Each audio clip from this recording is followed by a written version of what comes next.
నేను ఏం చేస్తున్నానో ఆలోచించండి. నేను స్నానం చేయటానికి ప్రయత్నం చేస్తున్నాను. ఈ నదిలో నేను నా ప్రతిబింబం చూడగలుగుతున్నాను.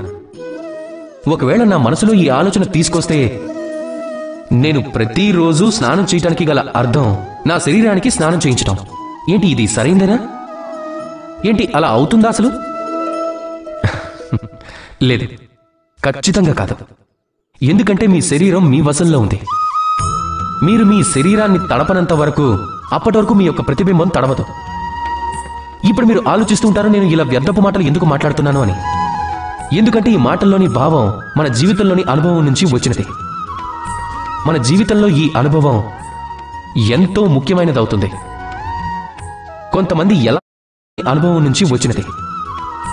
మన జీవితంలో ఈ అనుభవం ఎంతో ముఖ్యమైనది అవుతుంది. కొంతమంది ఎలా ఉంటారు అంటే సమస్యల్ని ఎదుర్కోవాలి అని కోరుకోరు. కఠినమైన పరిస్థితుల్ని ఎదుర్కోవాలి అనుకోవటం లేదు. వాటి నుంచి దూరం పారిపోతుంటారు. దానితో పాటుగా ఇలా ఆశపడుతుంటారు, పెద్ద పెద్ద సమస్యల్ని ఎదుర్కొనే అనుభవం వారిలో వాటంతట అవే రావాలి అని. అలానే సాహసం కూడా అదే విధంగా రావాలి అని. కానీ అలా జరగనే జరగదు. అందుకే సమస్యల్ని ఎదుర్కోండి, వాటికి దూరంగా పారిపోకండి. ఎందుకు అంటే ఈ అనుభవం కూర్చోపెట్టి చెప్తే వచ్చేది కాదు. మీరు ఆ మార్గంలో నడవాల్సి వస్తుంది. ఎక్కడైతే సమస్యలు ఉన్నాయో, కష్టాలనేవి ఉన్నాయో, కఠిన పరిస్థితులు ఉన్నాయో, ఇక ఆ మార్గంలో నిర్భయంగా నడిచి తీరాలి. అలాగే వాటిని ఎదుర్కొని తీరాలి. ఆపై చూడండి, ఈ మార్గంలో మీ యొక్క శక్తి, మీ యొక్క సాహసం మీకోసం వేచి చూస్తున్నాయి. రాధాకృష్ణ.